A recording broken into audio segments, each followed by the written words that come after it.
Titre de l'actualité, et là c'est la psychose qui continue autour des punaises de lit. Tous les ministères sont mobilisés pour lutter contre les punaises de lit. Les punaises de lit se sont invitées dans une quinzaine d'établissements scolaires. En France, c'est au cinéma qu'il peut être risqué de se rendre. En fait, on a vraiment l'impression d'une invasion. Que faire une fois qu'elles sont chez vous? Une véritable catastrophe. Des boutons, de la souffrance, du stress, mais surtout pour les éradiquer, seuls de vrais spécialistes peuvent le faire.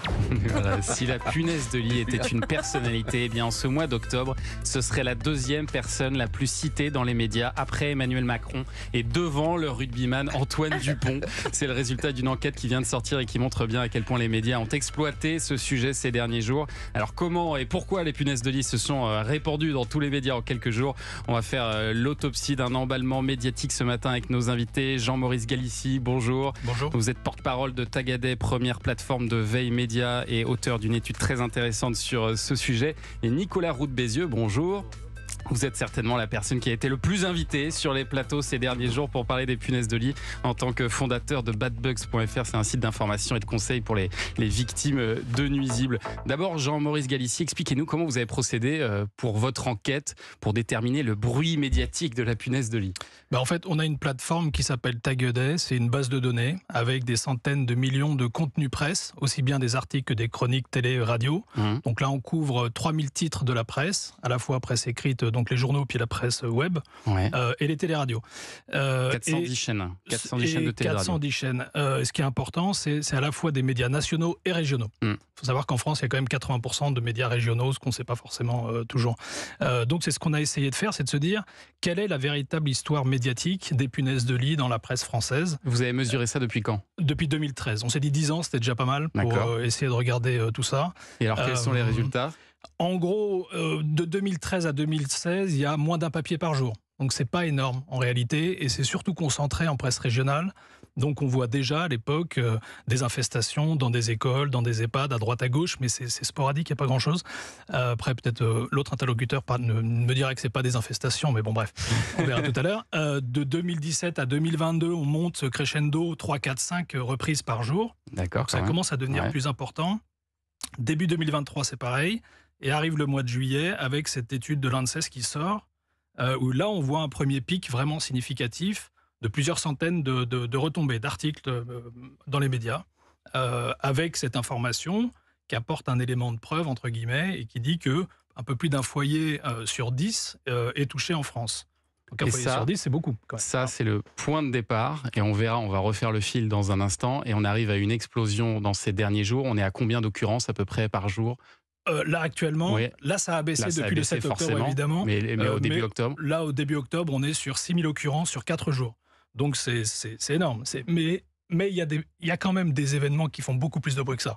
Et j'y reviendrai un petit peu après. Nicolas Roux de Bézieux, ça a commencé quand pour vous? Quand est-ce qu'on a commencé à vous inviter sur tous les plateaux de télé et de radio? Alors, on intervenait quand même régulièrement sur le sujet, mais effectivement de manière beaucoup plus sporadique. Et en fait, là où ça a commencé, c'est effectivement avec les cinémas fin août, où là, on a commencé à être... j'étais intervenu sur Télématin, j'avais fait William à midi sur C8, et C'est à vous, notamment, où on avait pu faire de la pédagogie. Et effectivement, c'est là que ça a un peu commencé avec un vrai emballement fin septembre, début octobre. Vous avez fait le compte du nombre d'émissions auxquelles vous avez participé? Pas du tout. J'ai perdu un peu à force. Je l'ai fait. 248, il l'a fait. 248 émissions. Oui. J'ai regardé hier soir vite fait. En combien de temps? Lui, très concentré sur les 3 derniers mois, et je pense la période récente encore plus, mais j'ai pas eu le temps de Contrat creuser. plein temps, quoi. Et la boîte est en faillite, du coup. Je crois que c'est ce qu'on appelle un bon client dans le jargon. Allez, on va revenir sur la chronologie des faits qui a déclenché cet emballement médiatique autour des punaises de lit. Vous verrez qu'au final, il n'a pas fallu grand-chose. À tout de suite sur Europe 1. Culture Média sur Europe 1. On peut penser qu'on n'a toujours pas les moyens de passer à l'électrique. Ou on peut franchir le cap avec Dacia Spring. Dacia Spring 100% électrique est à partir de 79 € par mois, avec 3 ans d'entretien inclus. Vous avez jusqu'au 15 décembre pour bénéficier du bonus écologique 2023 sur Dacia Spring. Spring hors option LLD 37 mois, 30 000 km. Premier loyer ramené à 0 € après déduction des aides d'État, puis 36 loyers de 79 € par mois si accordiaque. Offre à particulier valable jusqu'au 31 octobre. Conditions sur dacia.fr. Pour les trajets courts, privilégiez la marche ou le vélo. Savez-vous qu'il est possible de désigner le Secours populaire français comme bénéficiaire de votre assurance vie? Oui, et j'ai souscrit une assurance vie en faveur du Secours populaire. Je leur fais confiance pour agir concrètement pour un monde plus juste et plus solidaire, auprès des personnes qui en ont le plus besoin, près de chez moi, en France et dans le monde. Demandez notre documentation gratuite au 01 44 78 79 26 ou rendez-vous sur secourspopulaire.fr. Secours Populaire, on peut donner du bonheur, on peut aussi le transmettre.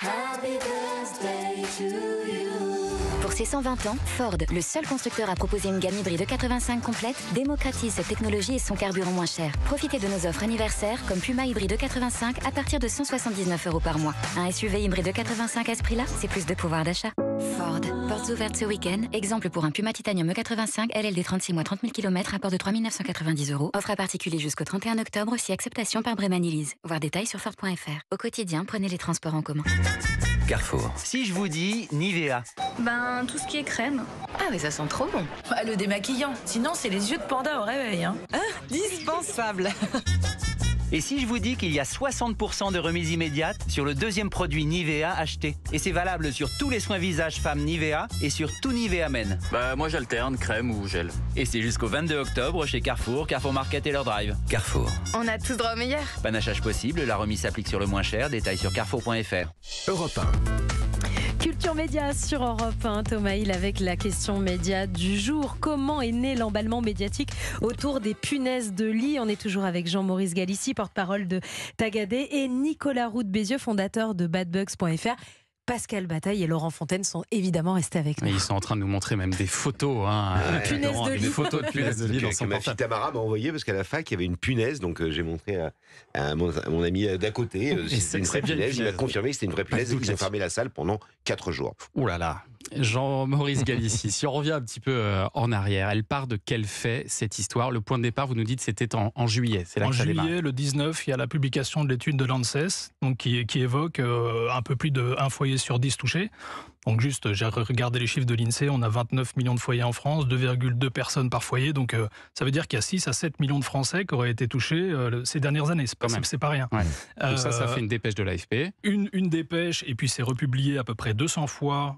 Cette information est republiée 200 fois à l'époque, mais elle va être republiée plus tard 600 fois en septembre-octobre. Donc il y a un contenu qui est là, en fait, entre guillemets, scientifique. Mais présent. qui n'intéressait pas tant que ça à l'époque. Un peu, mais bon, c'est le cœur de l'été, voilà. Le 30 août, précisément, je crois, il y a un papier qui sort dans un grand quotidien national, très prescripteur d'ailleurs dans les médias, Parisien, et qui évoque l'affaire de l'UGC Bercy. Une femme qui s'est fait mordre dans un ciné. Ah. C'est ça. Et autant par une punaise de lit. Il y a l'histoire de la morsure, et puis cet insecte que d'aucuns peuvent juger répugnant, mais il y a la réaction du cinéma, qui je pense compte beaucoup dans plus tard le buzz. Pourquoi parce que plutôt que de l'écouter, peut-être de trouver une solution à l'amiable, il lui propose, je pense, quelque chose d'un peu automatisé, c'est-à-dire une place gratuite. Et je pense que ce manque d'empathie, je pense qu'il est là le déclencheur de crise, si vous voulez, ou de bad buzz. C'est cette mauvaise réaction, finalement, face à quelqu'un qui est peut-être en souffrance. Puis en septembre, c'est l'emballement sur les réseaux sociaux et grâce aux politiques aussi qui s'emparent de l'affaire. C'est ça. Rentrée scolaire, dans nos transports franciliens que tout le monde aime tant et dans lesquels on n'a jamais aucun souci, il y a ces vidéos, effectivement, qui sortent sur les réseaux sociaux, et puis les politiques s'en emparent, avec ce courrier de la mairie de Paris qui demande un plan au gouvernement et diverses réactions, conférences de presse des ministres, etc. etc. Et là, ça s'emballe pour finalement avoir plus de retombées dans les médias sur le dernier mois que sur les 10 ans. C'est ça. Et alors, Nicolas Roux de Bézieux, il y a clairement une augmentation du problème des punaises de lit. Ça, on peut le dire quand même. Je crois, vous l'avez dit de nombreuses fois dans vos 200 et quelques interventions. C'est 248. C'est pas un phénomène nouveau. Ça existe depuis longtemps. Mais est-ce qu'on peut dire que l'augmentation du nombre d'articles de presse est plus importante que l'augmentation du nombre de punaises de lit? Alors oui, là, sur la période récente, évidemment.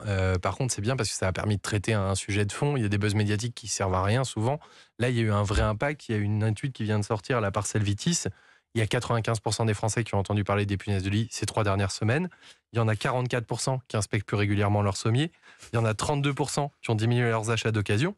Et il y en a surtout 52% qui pensent que c'était une bonne chose qu'on en parle plus pour faire de la sensibilisation et de la pédagogie. c'est la première chose pour faire baisser le nombre d'infestations au global, c'est que les particuliers soient sensibilisés. Oui, mais donc, ça, on pourrait dire ça des tiques, des poux, de beaucoup de choses. non, Quoi. parce que là, il y a vraiment un problème spécifique à la punaise de lit, qui est qu'en fait, le temps est trop long entre ça arrive chez nous et on l'éradique. Plus ce temps est long, semaine après semaine, le risque de les propager augmente de manière exponentielle parce que chez vous, il y en a de plus en plus, donc vous risquez de plus en plus d'en prendre avec vous. Si on arrive à réduire de 2 semaines ou 3 semaines ce délai, qui est aujourd'hui 2 mois et demi, ce qui est beaucoup trop long, en fait, on a un impact majeur sur la propagation. C'est ce qui s'est passé à New York il y a une dizaine d'années, où suite au buzz médiatique qui était le même, ils se foutent de notre gueule aujourd'hui, mais ils ont le même buzz médiatique il y a 10 ans, et ben les infestations en 3 ans ont baissé de 30%. Donc ça va avoir sans doute un vrai impact. C'est bien, tout ça c'est positif alors. Exactement. Et alors les téléspectateurs, qu'est-ce qu'ils en pensent? Est-ce que les médias ont bien fait leur boulot? Alexandre Omar est allé leur poser la question dans la rue. Alors oui, je pense qu'on en parle beaucoup trop même, parce que avant, quand on n'entendait pas beaucoup parler, je remarquais pas forcément, je stressais pas forcément par rapport à ça. Je sais pas si c'est une bonne chose ou pas, mais je trouve que pour le moment on en fait beaucoup, mais c'est peut-être plutôt bien qu'on en fasse beaucoup parce que ça nous permettra d'être vigilants. Moi je pense qu'ils en parlent de trop. Je trouve qu'il fallait en parler avant parce qu'il y avait déjà beaucoup de punaises de lit avant. Je dirais pas qu'on en parle trop parce que je trouve ça mieux qu'on en parle beaucoup et que les gens soient sensibilisés. Alors j'ai vu dans les transports qu'il y en a, ils étaient parano, donc ils voulaient pas s'asseoir. Moi personnellement je m'assois, donc bon, je regarde, jette un tout petit coup d'œil, mais il y en a, ils sont vraiment parano, ils s'assoient pas. La presse en parle trop, donc du coup j'ai l'impression que ça monte comme ça. Est-ce que ça correspond à la réalité? J'en sais rien. Bah, je pense surtout qu'il y en avait déjà avant, donc c'est pas nouveau, et là ils en parlent beaucoup alors que bon, c'est pas d'aujourd'hui quoi. C'est vrai ce qu'elle dit, hein. Il y en avait déjà avant. À quel point ça a augmenté ces derniers temps, Nicolas Roux-de-Bézieux? Donc l'augmentation elle est constante, on considère que ça double à peu près tous les 5 ans le nombre d'infestations. Là il va sans doute y avoir une baisse encore une fois, mais donc c'est une augmentation qui est constante. Dans les transports, ça fait un moment qu'il pouvait y avoir de manière isolée une punaise de lit, comme on en a vu sur les vidéos.